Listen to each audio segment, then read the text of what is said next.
Hi, and welcome to another episode of You're in Charge. I'm your host, Glenn Pasch, and I know it looks a little different, but that's because I'm out on the road promoting my new book, The Road to Sold. And we are going to share today one of the podcasts that I was on. I was happy to be a guest on I'm a Car Chick podcast with Shasta Haddock. We talk about the book, but we talk about leadership and how do you adjust processes and how do you implement change and how do you lead people in today's world, especially with AI and all of the new technology pieces out there. Fascinating discussion. I had a great time. I hope you'll love it as much as I do. So we'll be back with our regular episodes next week, so don't worry. So without further ado, let's dive into today's episode with Shasta Haddock.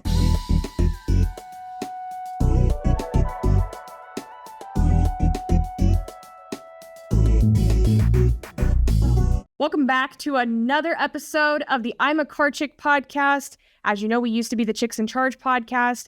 I have, as my second recording under the new branding, a very awesome guest for you guys. This is a dear friend of mine. I actually had the chance to be on his podcast recently, and we've been talking a lot. He is writing a new book that's going to be revolutionary for the automotive industry. So I cannot wait to introduce you to my friend, Glenn Pasch, who is the CEO and founder of PCG Digital. Hello.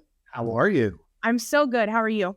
Really, really good. Excited to be on your podcast. Congratulations on the new rebrand. Thank you. Thank you. It is very exciting. And you have a lot going on right now. You're planning a conference, you're attending conferences, writing a book, third book at that. So before we dive into all the details I want to talk about, introduce yourself to our guests in case by chance they don't know who you are. Okay. So I'm Glenn Pasch. I am the CEO of PCG Digital.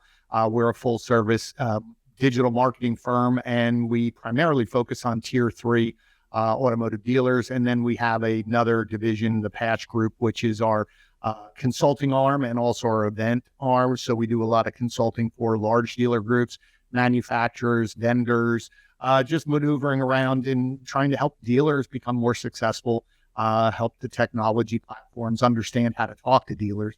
And then the events are always fun because we bring together great minds like yourself, you've been ours, and really be in an event where we're talking about forward thinking, not just rehashing all the same things that happen at all the conferences. Yep. I agree. The forward thinking, I think that there's some conferences that plan out so far in advance that by the time the conference actually happens, a lot of that's old news, especially with how fast our industry changes. Absolutely. Absolutely. So we usually come up with a theme of what we're trying to focus on. We have 2 conferences, the marketing one that's happening in April. We really try to focus on data and marketing and strategies around that, some sales process, but really focusing on that in terms of how to leverage data and market and connect it. And then in the fall, the modern retailing conference focuses a little more broadly. Then we're going to start getting into inventory management and pricing and website design and more diving into the sales process as well. So and you have to stay current and flexible because, as you said, everything's continually changing. And if you're just getting up there repeating the same presentation that you've done for the last 5 years, it's going to be antiquated. Absolutely. And I feel that same way when I hear those speakers who give the same speech. Again. Yep. Off the PowerPoint. Yeah. But speaking of being relevant to the times, you're writing a new book. This is your third one. And you were nice enough to let me have a look at it so that we could talk about it on here. And I, number one, am in love with it. It's great. I'm going to buy it for my team as soon as you release it. But one of the things that I think probably sticks out the most is that it is going to stay true to the times for a long time. No matter what changes our industry faces, it goes back to the basics and explains things in such detail for people in the dealership. What kind of brought you to making, bringing it down to that level for them? I mean, there's even a vocabulary in there. Yeah. Well, I always find that even when I'm on podcasts or when I'm hosting podcasts, sometimes if you have a guest on in automotive and you end up talking about things in shorthand and sometimes the broader audience is missing some things. They're stuck trying to figure out what is a CRM, what is a VDP, and you're so slowing that down. And I thought for some people who are in the industry, there are certain words that even later on, as you spell them out, just to get them to feel, okay, before I get in here, let me learn this. But yeah, I co-authored 2 books previously, and I've been working for the last couple of years on this. The agency has been doing really well. Denise, Galiatsatos, who now is the president and COO, she does a phenomenal job of the day-to-day. So I don't need to be in the day-to-day, but I felt that our clients, I could help them because we could drive all the traffic, but they were still saying, I'm not selling, I'm missing something. And so what I've learned in the past from writing the previous book, Selling Cars in the Digital Age, of how to work CRM processes, things like that. And as I started working, I started seeing the disconnect. And I thought, well, here's some strategies that just made sense to me. I started putting them in place. They were working. And then a few people said to me, well, why aren't you writing this down? And so at first I thought, well, maybe I'll just refresh the old book. And then I started thinking, no, I should do it. And my brother, Brian, who's my partner, he was a big advocate. He said, no, you need to write it yourself. Just you, get it done, your viewpoint. And so here it is. I'm excited.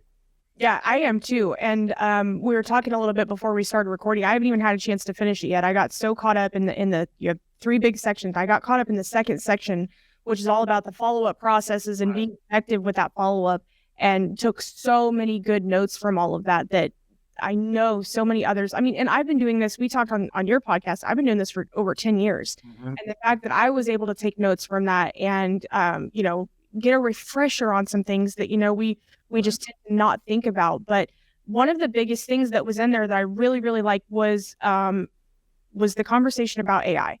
And a lot of people are afraid of it. A lot of people are overdoing it. And it kind of discusses that and how it's a co-pilot, was your words. And we need to be using the proper automation and integration tools of it. And I want to know, where do you see dealerships most effectively using AI?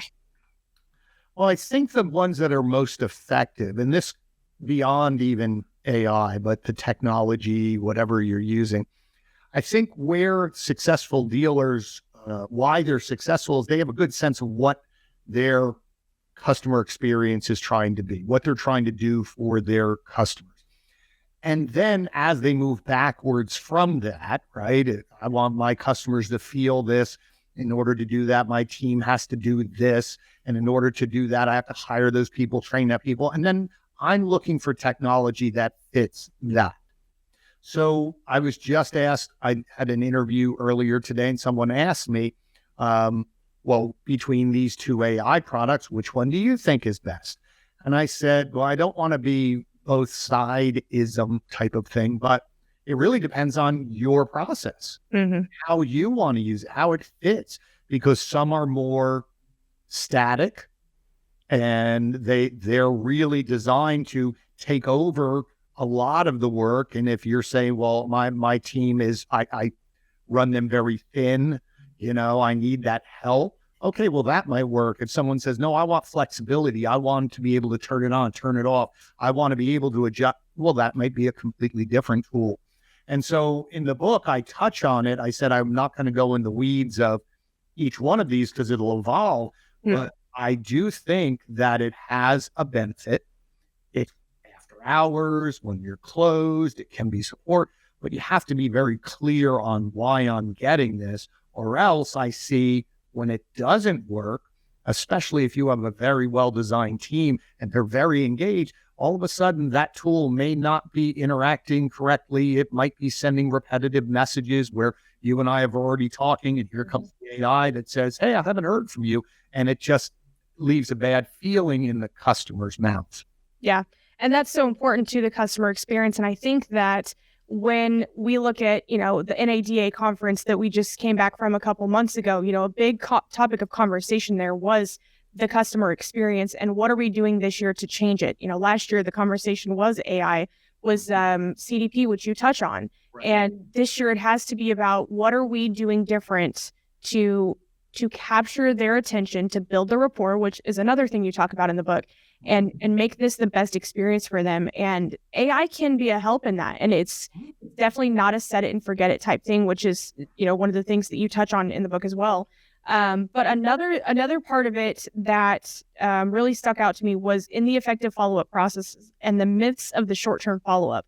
And you had a really interesting chart in there that showed over the first 7 days to sale, how many are bought from the dealership they inquired from, and then another dealership, and then also versus another OEM. Right. Was that storytelling to you when you saw that? Well, when you put the two pieces together, right? Because there's the first 7, and then from, second week, third week. That one too. Right. So that's data from, I'm working directly with Urban Science. And Urban Science tags, they have relationships with all the manufacturers to track new and certified pre-owned. And what they do now is, you can get their services and they'll tag everybody in your CRM and they'll watch them for you. And so this way, if they bought from you, but if they go down the block and they buy from the same OEM or they buy from a different OEM, you're going to get an alert that said Shasta bought.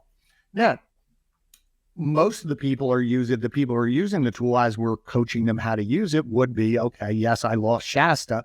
But the question is, let me open up that lead now. Now I can go directly in and see, what did my team do? Did we follow our process? Was it just the customer wanted more than we were willing to do? And so I can really train, number one. Number two is I can then kill that deal. And so that way the BDC or the internet sales team isn't following up, chasing a ghost. I can maybe put it into a marketing campaign. Maybe I go do an outreach and send them a survey and ask them, why did we lose? So there's a lot to that. But what really made me, the first time I saw a dealer's data, was how many people in the CRM bought from someone else in the second week and the third week and the fourth week. That's what frightened me, because everybody was designed very much. We've all designed this process for the first 3 or 4 days. And heavy outreach, almost too much in a lot of ways. But it's that assumption that if you give somebody who submits a lead's ready to buy today, it's very short term. And a week later, someone said, wait, because the team stopped reaching out. All they cared about was, when do you want to come in? And all of a sudden, all these people, you spent all this money to get them. They gave you their name. And they defected down the block because your team maybe didn't think they were serious. Maybe didn't have a long enough approach. Maybe it was just all automated in a way that didn't help answer any questions. That, to me, was the most frightening. And so I've been working with my clients to fix that. And we've seen a big difference, because now you actually have data to see where my process is the gap, is the defection. Yeah. And I don't want to jump around too much, but it brings up a very important topic too, that you have to know your marketing. And that's really the whole premise of what you were going for. But the marketing and internet sales team, whoever that is, if it is the salespeople or if it's a BDC, whoever it is, they have to know what the customer journey was to get to the lead. Because a third-party lead, they may have never even heard of your dealership. You may hit them with, you were shopping for a Toyota Corolla on our website, and they may have never heard of you. Right. They were just looking for a Toyota Corolla, and something flagged that they should come to you. And so knowing the journey for each of these customers, knowing how to read the lead, knowing how to look for those notes, those custom notes, if there's a website chat, knowing how to read that chat transcript when it comes through the CRM, if it was overnight. There's so many things that we have to be paying attention to. Who do you think in the dealership should be in charge of making sure that that's happening? That's a great question. I think that if, as I said in the book, if you're nowadays, inventory for the majority of dealers is spread. We all have enough inventory. So it really is, what am I marketing? What am I saying to get that customer to come to me? How am I standing out? Everyone needs to know that, because everybody has a piece in delivering on that messaging. So if I'm claiming we treat people like family and we're fast and we're easy, but I don't answer questions, or I don't get back to them at time, or I say, hey, I'll send you a video, and I never do, that diminishes that customer experience. So everybody's responsible, and that the book is for everybody in the dealership to own their little piece. I think whoever's in charge of marketing. Now, some stores have a marketing manager. Some have a BDC manager who also sits in and oversees marketing. somebody in the dealership is coordinating with a vendor to advertise. Wherever you're advertising, I think you give it posted somewhere where everyone knows this is where it is. It could be in a break room. I've seen people do printouts and hand them to all of the BDC agents, internet sales team, saying, here's the specials that we just sent out. Here's what it is. Nothing's worse than someone calling up and saying, I see you have this going on. And the person goes, I have no idea what you're talking about. That's just horrible experience right out of the gate. Yeah, I couldn't agree more. And I think when I look at the dealerships who are doing it the best, they have such cohesiveness that at times could almost seem over the top, where, you know, they've got those joint calls with their marketing vendors, or they have, you know, the BDC manager in touch with the marketing manager, or, you know, internet sales manager. They are constantly in touch with each other, knowing what's going on, knowing what efforts are happening. And it just causes full cohesion. I mean, we've got to all be on the same page and rowing in the same direction. Well, they both work in tandem. You know, there's always been a big, I guess, I don't want to say disconnect, but there's been a disconnect between sales and service. Sales goes, I'm done. Service is, oh, sales. I think marketing and everyone has a disconnect as well, because I want to hear from the sales team, right? Even from my agency. The marketing side, we do our marketing. We're going to the sales team and saying, what are you hearing? What are their struggles? What questions do they have? What is the reason why they're coming to us? What's the reason why they didn't come? So that we can adjust our marketing, because we might find that this is an issue. Let's address it. Same thing for the dealership. They may think, well, they're coming because we have a variety of inventory versus price, or we're clear on the price, or it's easy for them to understand, or whatever it is.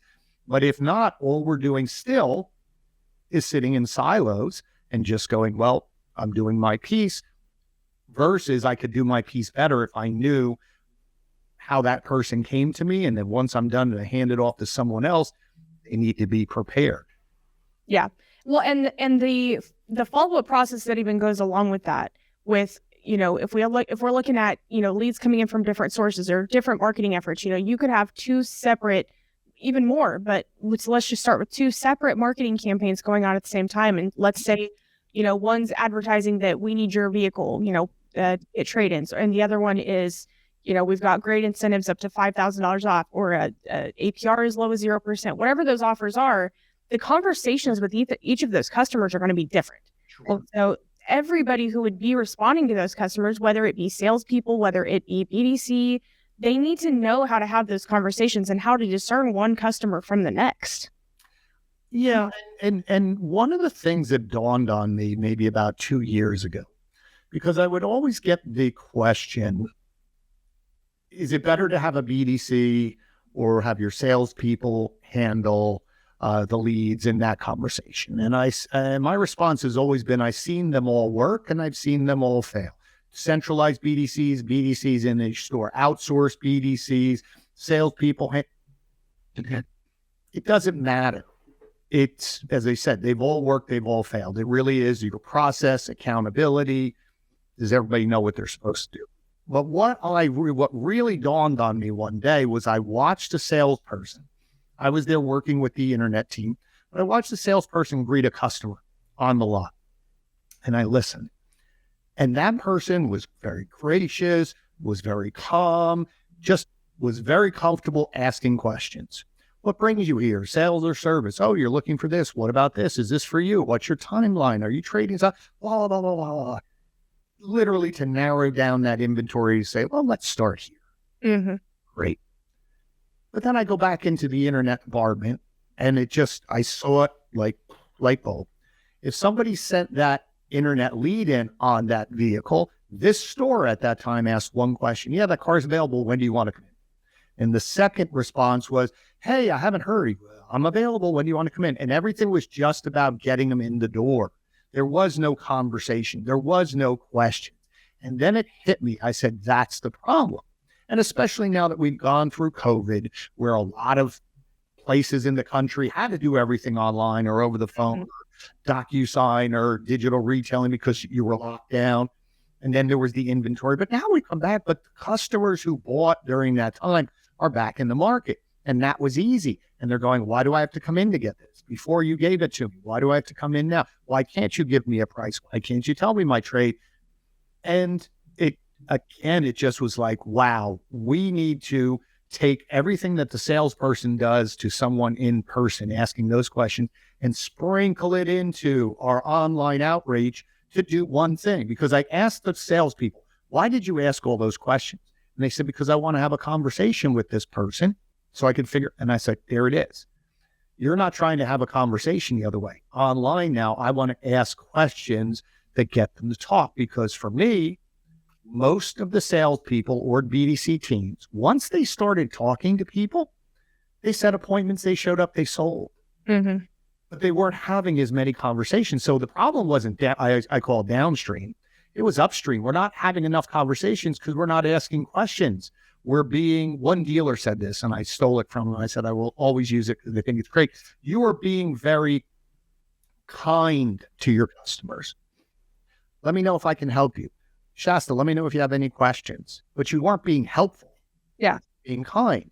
Let me know. Let me back off.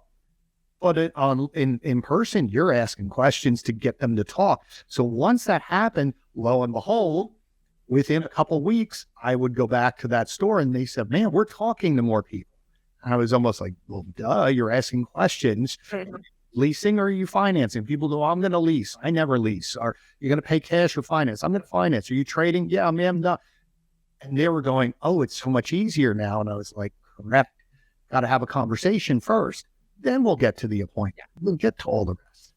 Well, and if we look at the comparison of what that looks like in the showroom versus on the phone, that would be like if a customer came into the showroom and, you ask, are you here for sales or service? And they're like, oh, I'm here to look at a Toyota Tacoma. Okay, great. You want to go sign papers right now? That's the equivalent of when a lead comes in and whoever's on the phone, whether that's BDC or whoever, says, great, when do you want to come in and test drive it? Like, we're just going straight for the kill. And you wouldn't do that on the lot. That, like I said, I use that not for papers, but if somebody came in and said, hey, can you tell me if that has a third row? Can't tell you till you test drive. You're going, I'm sorry, what?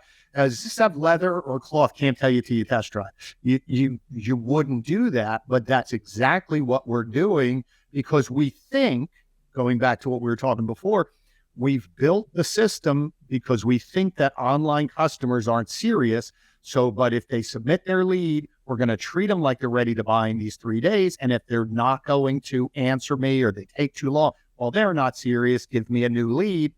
And that person's waiting for a response and off we go. I'm going to go to another dealer. They'll help me. And so that's what we're really trying to change. I tried to change and take what I've been doing in these stores. That's been working. And you see appointment ratios double. Yeah. And show ratio, and they're selling more because they're having more conversations. It's almost that aha moment of it can't be this easy. And it's like, well, it sort of is if you really put it into practice. Well, and if we think about, even just, we'll say 5 years ago, I mean, either pre-COVID, right, beginning of COVID, BDC was a different game, or, handling internet leads was a different game. It was, a lot of what we call AIM, acknowledge, ignore, move on, whatever the customer is asking. We don't want to get too granular with them because then, they're going to shop us against our competitors, or they're going to take the information I give it and go down the road. And it was all about, essentially forcing them into the appointment and just selling the appointment and push. And then everything happened over the last 5 years. And now there's so many options of where they could buy a car out there that the place that makes them feel special is where they're going to do their business. The place that listens to them does not just give them templates or, customers can tell. They're smart. They're not idiots. They know when it's not an actual human being reaching out to them. Have the question answered. That's really, to your point, is I need help. And it's what I've seen is pre-COVID, marketing was the same. Price, and get them in. Well, COVID and wherever you were, their inventory, customers have changed. Everybody does things online now, DoorDash and Uber Eats, and everything is convenience now.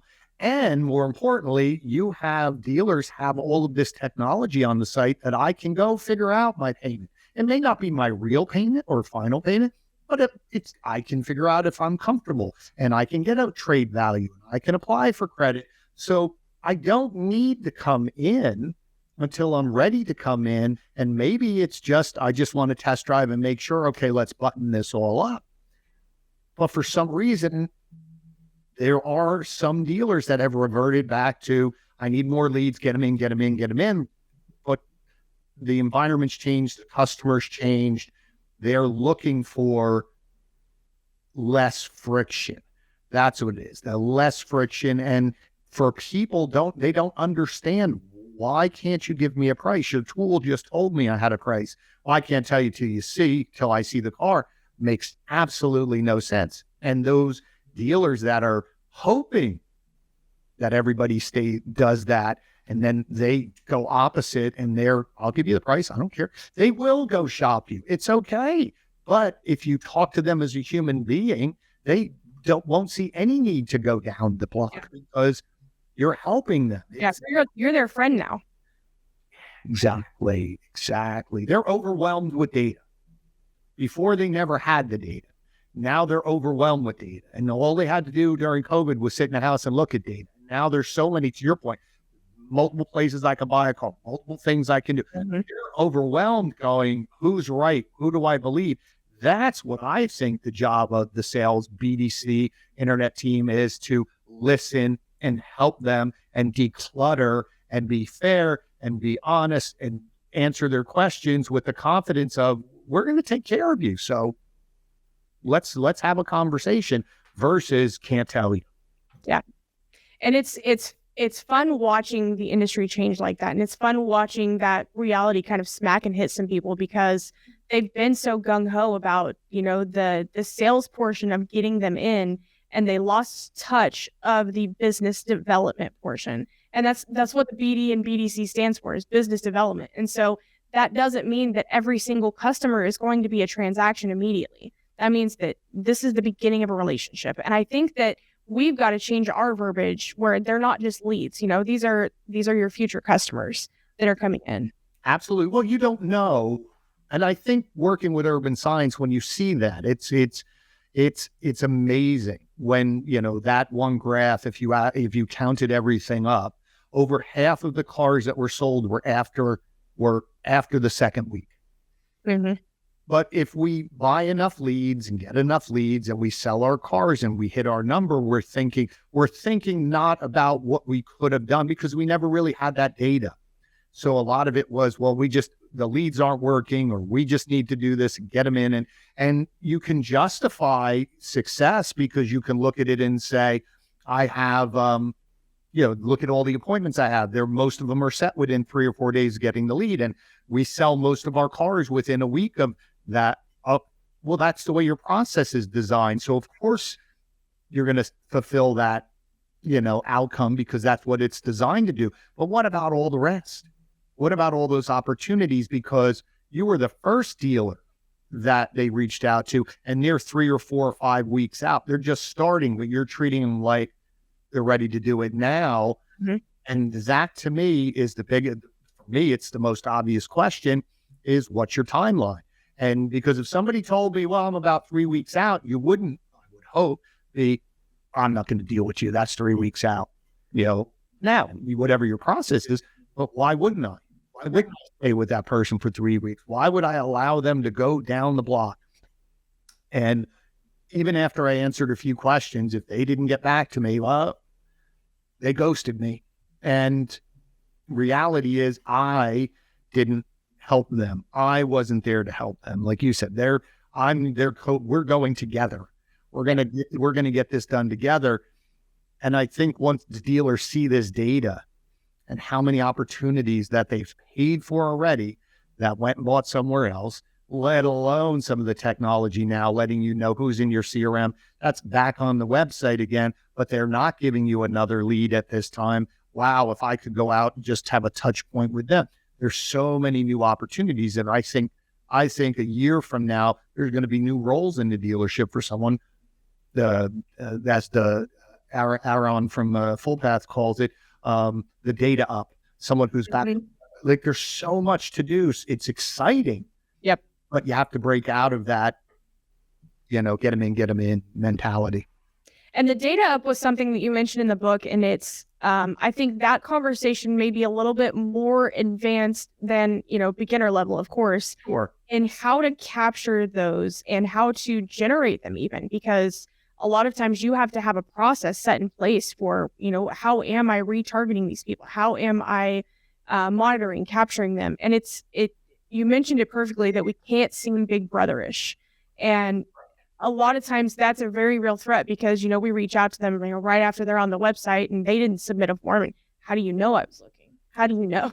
Well, and that's where the technology has evolved. There's been identity resolution and where we're going to follow someone around and people would say, well, I know who's there. And I always felt that was a little creepy, a little too much. But what this conversation, and it is a little advanced, that's a conversation for the dealer principal and the general manager to say the technology now around customer data platforms, getting all of your data in one place to be able to know where Glenn is and what his payment is and and it's all on one customer record versus, well, it's in this tool and it's in that tool.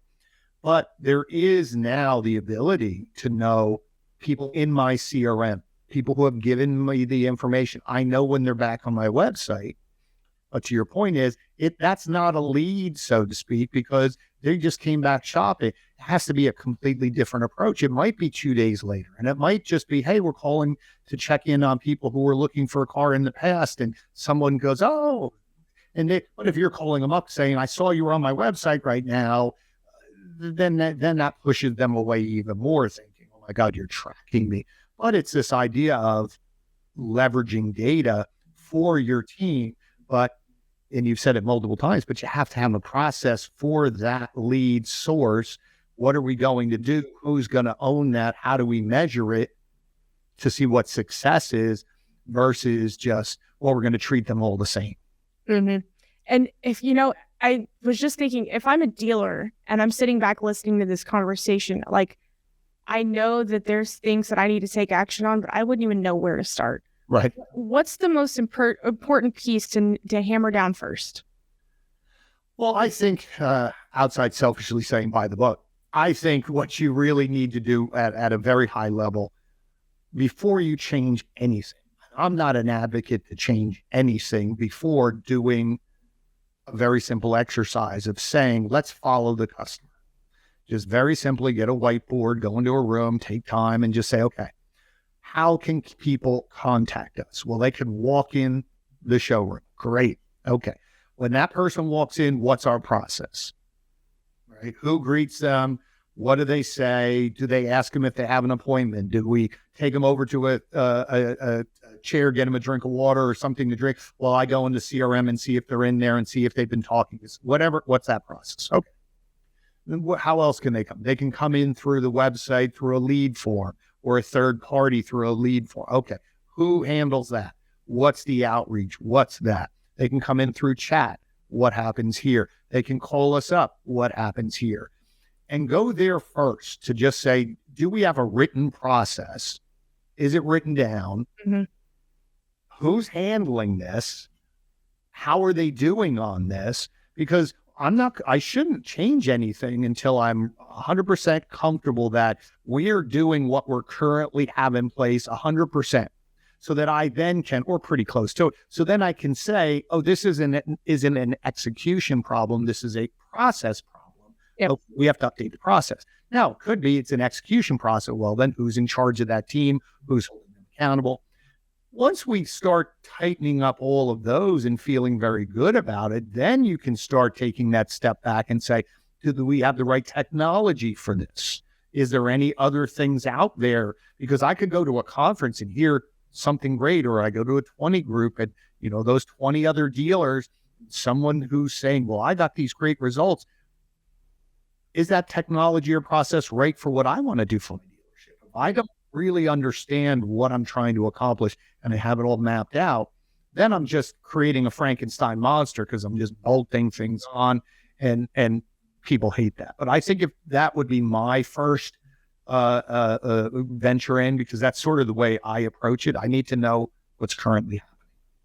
It's a lot to take in and it's an undertaking, but results of being able to do that and have it go well are game changing. But once you know it, see, that's the whole thing is people go, oh, it's going to take so long. Yeah, but so what? So even if it took you a month to document all of that, then you don't have to do it again. Now everybody has the playbook. Now we work to build the playbook. Now we work to execute on the playbook. But everybody's, as you said earlier, singing off the same song sheet. We're not having 10 BDRs all doing their own version of something. I can't run a team that way. So that investment in time, and again, it doesn't mean dealer, principal, general manager, you have to do it.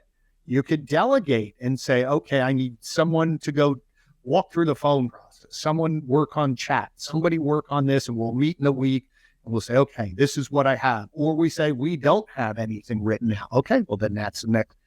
But that investment of time just will make everyone better, because successful companies, right? Sports teams, successful companies, they all have process handbooks. They all have I used McDonald's in the book, but I remember traveling with my son. We're going to visit friends in New Jersey. You pull off onto the, service areas and you go get something to eat and fill up with gas and whatever. And I went in, and while he was online for Dunkin' Donuts to get some sandwich, I'm sitting there and I see on a table, one of his tables, the manual. And of course, I'm just nosy. So I opened it up and I started looking. They had a process for everything. Mm-hmm. Someone came over and said, oh, I left that there. So I started asking them and I said, walk me through this. And they said, oh, everything is documented. How long to clean, how long to do this. Because they said, we want to be able to hire a 17-year-old or a 60-year-old. Both can be successful. But they said, I'm also, and I looked at a checklist in the back. I said, what's that? He goes, oh, my area rep comes in once a month and they audit me. And if I don't have a perfect checklist or maybe miss one, if I have that 2 or 3 times of bad results, I'm out of my job. Sheesh. So it's that accountability of inspection to that. But more importantly, they have everything processed out. But a lot of times in dealerships, they don't, or it's antiquated, or it's a new manager comes in and does it their way, and everyone's sort of confused. But I think the most successful ones have sat there and invested the time to say, what is our playbook? Because then when a new rep comes in, they go, here's your playbook. Yeah. Here's your playbook. This is what you need to do. And person goes, great. And they do that. That's why new hires a lot of times are really successful in the beginning, because they don't have any bad habits. They just do what you told them to do. And you're like, how come they're doing it? We're like, well, wouldn't that make everybody should do that? Right? Yeah. We just get lazy or think that we find something better and, forget to go back to the basics and what we were originally taught and how to execute on those things. And it all gets watered down. And that's why, like you said, accountability has to be so, so important. And like our internal leadership team here at Epic SCP, we went through a system called the EOS system, entrepreneurial operating system. I have that book up there. There it is. What the heck is EOS? Yep. It was a game changing doesn't even cover. I mean, it was the thing that made or broke us. Like we started that in 2019, I believe. Weekly meetings, quarterly offsites, annual offsites, and having that ability to communicate the way that we do and seeing dealerships where it's not happening. And it's like, you guys are right there. You're right there. You just need to have the ability to have that communication amongst each other. We call it honest, open, transparent communication. I got to be able to say anything to you and it not either backlash on me or that I'm only here to hold you accountable and help you reach your goals. And that's, I think, what a lot of dealerships are missing.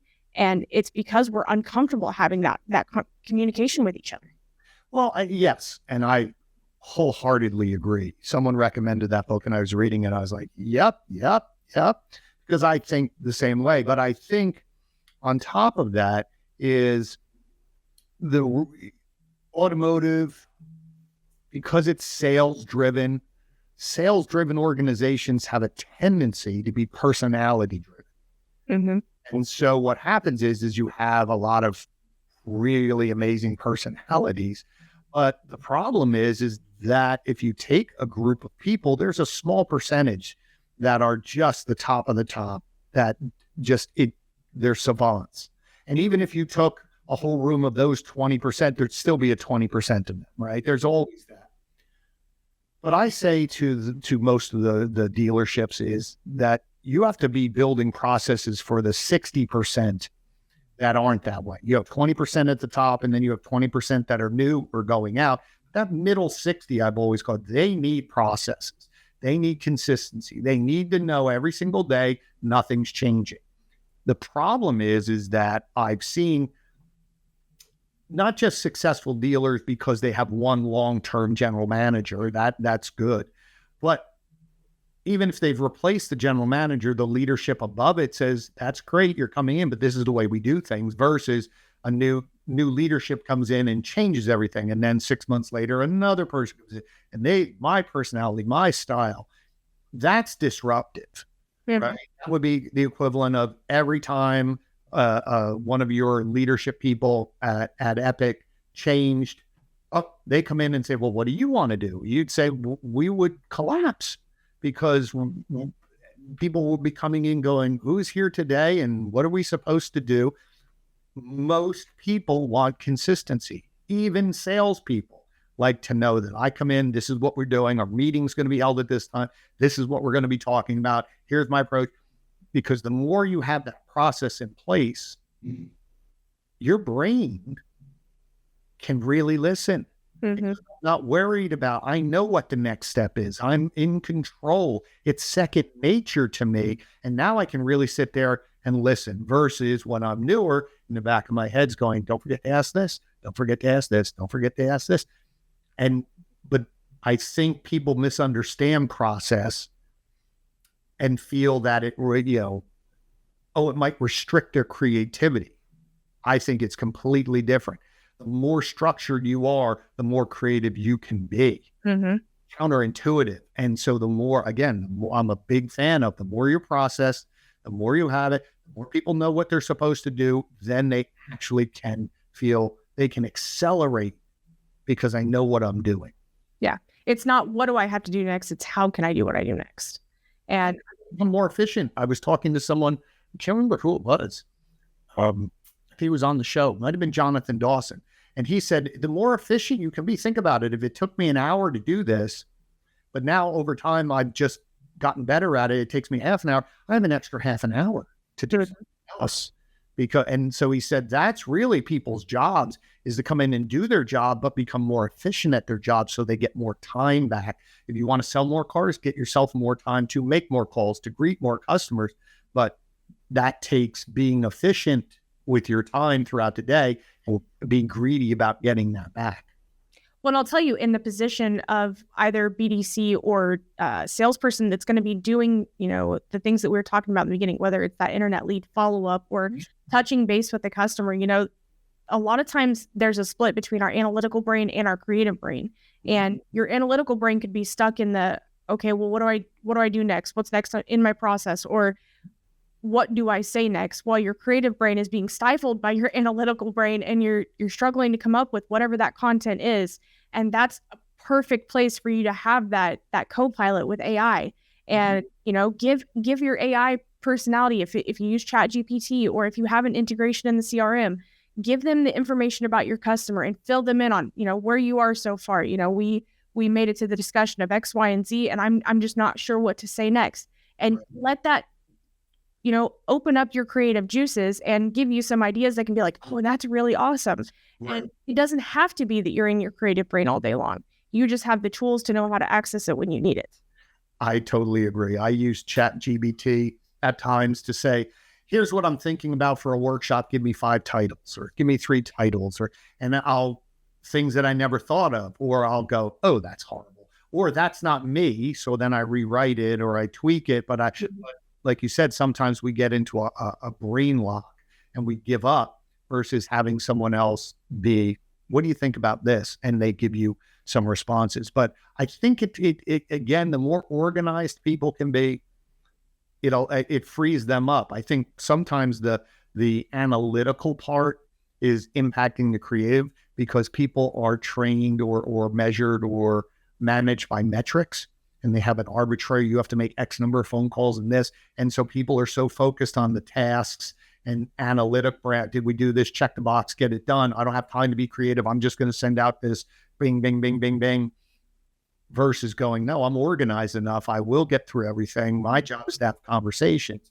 My job is to, set appointments, but I can't set appointments unless I'm calling at the right time of day. I'm texting something that begs a response, and really getting people to go, what if I just was focused on coming in and having 10 great conversations every day? Like if I could come in and have 10 great conversations over email, phone, text, video, I'm going to set my appointments. Yep. I'm going to set my appointments because I'm having a conversation. That takes the pressure off of, and because nobody wants to come in and go, I'm going to make 100 phone calls and I got 47 emails and the manager's going, how many calls have you made? Nobody wants to work under that versus how many people have you talked to today? Well, I already had 3 conversations. Great. What's the outcome? Well, set one appointment. The other person wants me to call back tomorrow and the other person, great, but I got all these tasks done. Great. That's an awesome day. Keep going. Mm-hmm. It's so easy to get caught up in the tasks portion of it that you get focused on your calls, your texts, your emails, your videos if you're in sales. And we get so bogged down in all that stuff that we forget that the goal is conversations. It's not just checking the box saying, hey, I did this task. It's, what can I say to this person that's going to generate a response? Or what can I say to them that's going to be different than maybe the other 2 dealerships they're talking to?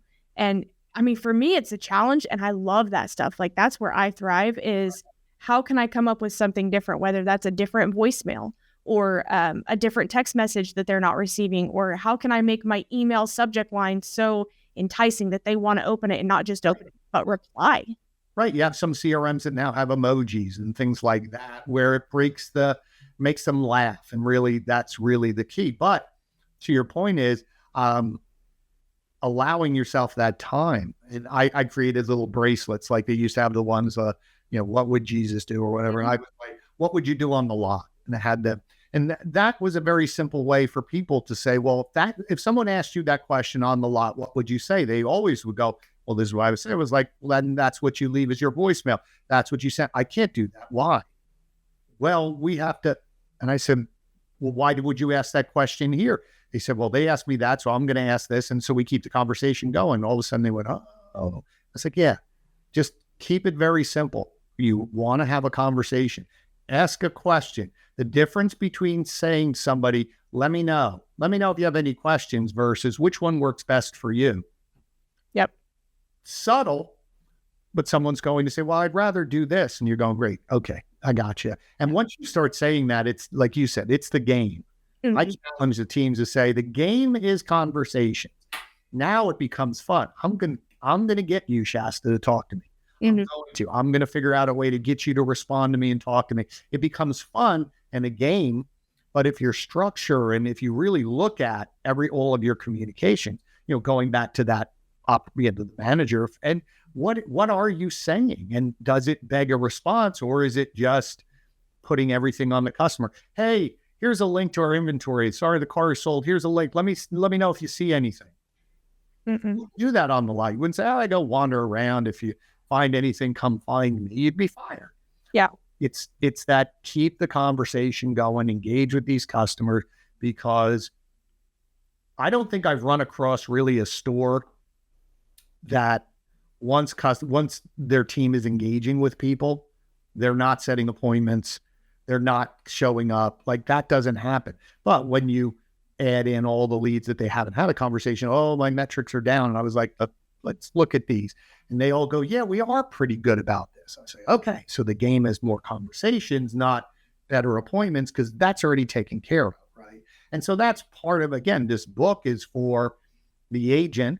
It's for the team leads or the BDC managers or internet sales managers to understand how to guide them, how to coach them. And then above that, also to say, is really managing my metrics the right way versus what's the outcome we really want, which is appointments and conversation. So why don't we talk more about that versus you better do your calls or else I'm going to, and then because then you just see it all the time is didn't leave a voicemail, no voicemail, 4 seconds, 5 seconds, just so I don't get yelled at. Not very productive. It's funny you say that. When I first started off in the BDC, I was maybe one of those almost ignorant good performers, like where, I was just so excited to do what I do. And, my customer could hear that. So I scheduled a bunch of appointments, but I think it was like 8 calls an hour. And my manager was so mad about it and just hounded me about dials. And I did that. I had a list of, disconnected numbers that I'd come across in the day, and I would dial through that because he wasn't focused on, my good show rate, my good sold rate, anything like that. He was more interested in me getting more calls, but the calls I were having were really high quality. Mm-hmm. And it's funny because I take that into how I lead my team now. And, we give them separate sets of metrics, and all of it comes down to the quality of the conversation. Right. And, the showroom visits that you're generating and the activities you're generating by the efforts you're putting out. And I don't want somebody just hammering the phone and hanging up. That's a waste of a call. Like, why would you do it? It's wasteful. And so making sure that every effort we're doing is generated towards creating a conversation, like you said, it has to be that 100%. Absolutely. Totally agree with you. And I just have to say, for the record, I was 19 when I did those stupid things, and I very much learned my lesson since then. we all learn, but again, that to me is just lack of leadership training that you're defaulting to is managing metrics, because whatever metrics you manage, you're going to get. Mm-hmm. The question really is, are the metrics that you're measuring or rewarding driving really the results that you want? Yeah, and it's so important too. I mean, even when the sales team is managing the leads, are you offering them any sort of bonus or tracking their metrics as far as the leads that they're handling, if they're the ones handling your leads, or are you still only tracking their sales? Because a lot of that matters too. One salesperson could have a 10% show rate and the other one could have an 80% show rate. Sure. What's the difference between what person A and person B are doing? And the question really is who's monitoring that? Because a lot of times in that setup, they may or may not have an internet sales manager. They might have a desk manager, and the desk manager may or may not be equipped to really do that deep dive inspection. So the only thing they're doing is managing the metrics to say, well, as long as they're selling, then we're okay. And that's fine to a point, but taking it up one level, I'm sure the dealer principal is looking at it saying, at what cost to sell these? I have to buy 10 times the amount of leads to sell those whatever number of cars because we're not being efficient. We're selling those cars and that's fine, but what are we missing? And I think that's a really relevant conversation. And I think, as we mentioned in this conversation, there's a lot of data out there now to be able to look at it. Because most of the time when I sit with a dealer who gets the Urban Sites data for the first time, I warn them. I say, please, no sharp objects, don't throw anything. Because when you see how many opportunities, how many people who were in your database who bought somewhere else over the last 90 days, it's a gut punch. Oh, yeah. An absolute gut punch. And you think, what are we doing? But it's all, again, where you've been focused. If you've been focused on that first short term and you're selling and you're happy, you're hitting your number, that's okay. But now there's data for you to look at it and say, well, what could we do without spending any more money on marketing? What else could we adjust in our process to be able to get a few of these people back? Don't let them go down the street. What if we could get another 30 or 40 cars sold in a month? Like, what does that do to your bottom line at the end of the year? And it's right there now for you to lean in and help your team with data, be able to coach people to say, here's why that person bought somewhere else. We didn't do what we were supposed to, or we did everything. You did absolutely everything. That person just was unrealistic about their trade, or they wanted this dollar amount, and the desk manager say no. Nah, general manager can coach the desk manager to say, should we have done that? Different conversation. But now data is used for coaching, not hammering people, and being able to say, we as an organization now have the ability, with a better process, looking at data differently, looking at how we're engaging differently, how we're interacting with our customers differently. We're set up now because it's just going to get more, there's going to be more data, more things to look at. And I'm hoping that this book just opens up everyone's eyes to say, wow, there's more than I thought. And it's not spend more on marketing. I run an agency, and not once am I saying, go spend more with your agency, right? This is more about, what do we have already? What can we do more with what we currently have? Well, and do you have the most effective structure of your staff? When we look at, like you were mentioning, a sales team that's working the internet leads being ran by a desk manager, running internet's not his job. And it shouldn't have to be. I mean, we could add it to his plate and he might half-ass it. But if we look at the difference between that and an internet sales manager or a BDC manager, someone whose full-time job is ensuring the success of your internet traffic, that those two people are going to be doing such different tasks. And the level of expertise that you're going to have, I mean, if you truly invest in the right person in that seat, invaluable. Like, that will bring you so many more opportunities, not just in sales, but in service, because they're going to be doing that deep dive for you. They're going to be making sure that your processes in the CRMs don't have any stopgaps, and everything will be running so smoothly. Yeah, and I think it's just, again, this is the evolution of learning, why people go to conferences, why I wrote the book, is just to help everyone to what you just said is, what is my current setup? Is it right? Do I have the right people in the right position? But more importantly, do they have enough time and or knowledge to do this? I've seen it where a BDC manager is the marketing manager, and you're going, well, what does that entail? And that might be, well, almost 2 full-time jobs, and something's going to be, fall off. Or, well, I don't want to hire more BDC agents, and I'm going, then cut back your marketing because you're wasting leads. Well, no, I want to market. Well, then you have to staff. Or, I'm going to plug in AI, and that means I'm going to cut my staff back. Well, whoa, hold on. Maybe, or you reassign them, or you reallocate resources. But everything goes back to understanding, what am I trying to accomplish? What do I want my customers to feel when they do business with us? And then what are our processes? Because as we touched on earlier, I could just be adding things and spending money and not getting a better outcome. Yeah, it's a dangerous road to go down once you start looking at it and you're like, oh, I can do this, oh, I can do that, I can do this. And you gotta really take it slow, because you can change a whole lot without realizing it. Well, that's why most people in stores don't like when leadership goes to conferences. And they drop something. Oh, well, I saw this technology, boom, or the dealer at my 20 group said that they do that. We're going to do that, instead of, as you said, take a breath to say, is that even right for us? Mm-hmm. We already have a tool that does that, right? Or do we need that? Or if I get that tool, isn't that, well, maybe we already do half of it.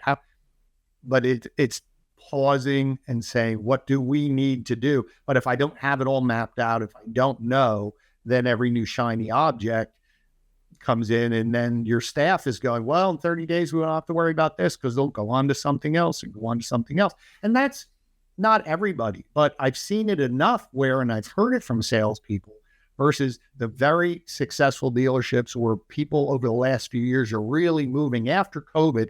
They're really saying, we have to button up our processes, because even they feel people are trying to figure out which way to go. And they're really doubling down on, man, if we could just continue to take care of our customers, we're going to win. Couldn't even said better myself. Guys, you need to make sure that you get his book. Hopefully by the time this airs, it will be available. Where's the best place to buy it? Are you going to have it on your website? Yeah, it'll be on the Pasch Group website. It'll also be on Amazon.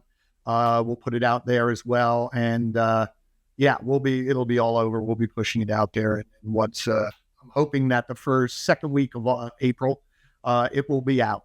So depending when this is launched, you may see it. And I'm excited, and thank you again. Really appreciate the fact that you took time to read it, and the fact that you took some notes, and you were like, that made me very, very pleased that I'm on the right track.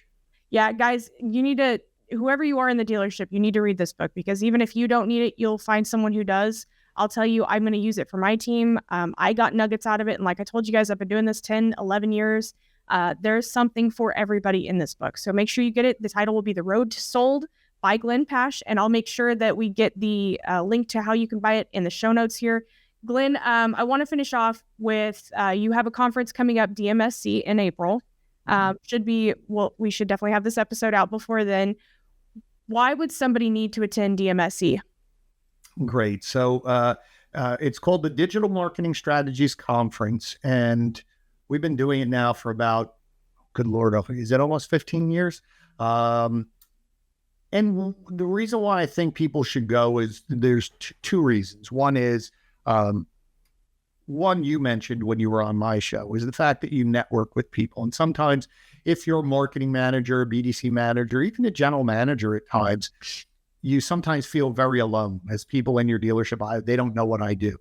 Now you start meeting other people that you can lean on and reach out to when hey, what are you doing here? Or, hey, I'm seeing this. And that's a good support system, as well as the fact that we've designed the conference that it's not so huge. There'll be probably 300 people there, 350. But it feels very intimate. So at very large trade show type conferences, I can go see a speaker and never see them.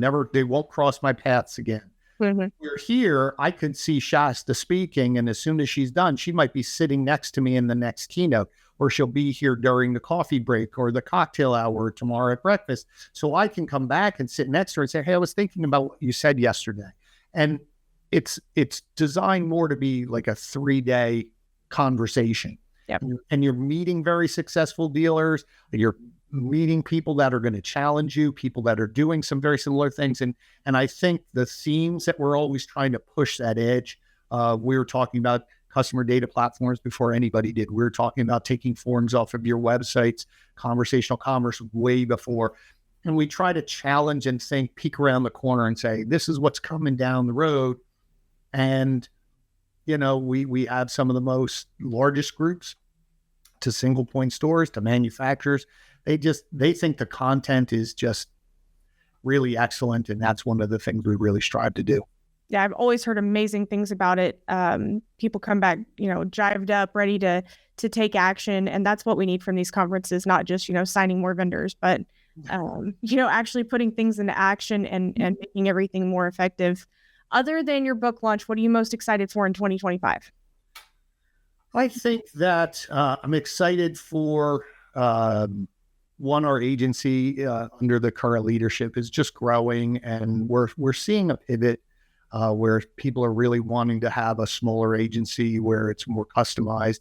And I just think that the conversation around data, around how to leverage it, I'm just excited that I'm seeing dealer groups where they're starting to figure out how to make all this technology connect. I'm really excited about the vendor community. We just had our conference in the fall, the Modern Retailing Conference. You saw people going, oh, I have to go work with them. I have to connect with them, versus everyone fighting and going, well, I can't talk. They're my competition. Everybody was starting to say, if we're going to survive, we as technology providers have to work together, or else we're going to be on the outside. So I think that's exciting, where everyone's seeing that future of serving a dealer in a unified manner. Yeah. And it's funny you say that, because I feel the same way, especially about the by appointment only event that we're going to. And it's, multiple outsourced BDC companies taking part in that. And not one of them feels like competition while you're there. It's all, how can we come together to provide an experience that's going to truly move this industry forward? And I felt it at NADA. I've felt it, multiple times since then. That's the direction we're moving as an industry, is we've got to start collaborating and offering. There's enough for everybody. At the end of the day, if you had 1,000 clients and I had 1,000 clients, there's still tens of thousands of clients for everyone else, right? We'd be like, oh man, we got 1,000. Like, awesome. Let's keep growing. That, I think, is when you stop looking at everybody as a competitor and what can I learn, or they're better at this than I am, or I have to get better at that because I'm seeing this. I think it just makes, at the end of the day, our company's goal has always been helping the dealer be successful. And I think more and more companies are doing that and aligning together, learning from each other, vendors learning, just like dealers are learning. And it is an exciting time. It is. I know that there's going to be dealers and people within the dealership that listen to this episode and want to talk more with you and want to learn from you. What is the best way for them to connect with you? Well, you can always go to the pcgdigital.com website. You can just submit there. You can find me on LinkedIn.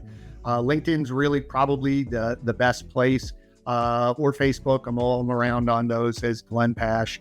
That's pretty much the easiest way to get a hold of me. If you send me a message, I will get to you. It may take me a day, but I will get back to you. He will. And it's funny because he had to track me down a couple of times to get on him. Glenn, thank you so much for coming on today. This was a phenomenal episode. I cannot wait for your book to be released and see all the success that comes from that. This was a great episode, honestly. Thank you. Absolutely. Thank you for everything you're doing for the industry. Guys, be sure to check Glenn out on social media, buy the book, do all the things, attend DMSC, and just get bought in and do all the things, because I promise. And listen to my podcast. Yes, the You're in Charge podcast. Make sure you go find it. Go find her episode, because her episode is phenomenal. Well, thank you. There we go. We have such easy conversations with us. I know, it's fun. Thank you guys so much for listening. I'll see you next time, and remember to light it up. Bye. Great. I hope you enjoyed that. I did as well. Fascinating conversation. Don't forget to subscribe to her channel as well. And if you are on YouTube right now, don't forget to subscribe to my channel. That way you're notified every week when we share out new episodes. If you're on a podcast platform, don't forget to review it and always share it out to your network. I'm sure there's someone who would benefit from the conversations that we had today. As I say every episode, I do appreciate the fact that you're spending time with me. It means a lot. There's a lot of places you could consume content. The fact that you spent time with me means the world. And as I say at the end of every episode, you're in charge.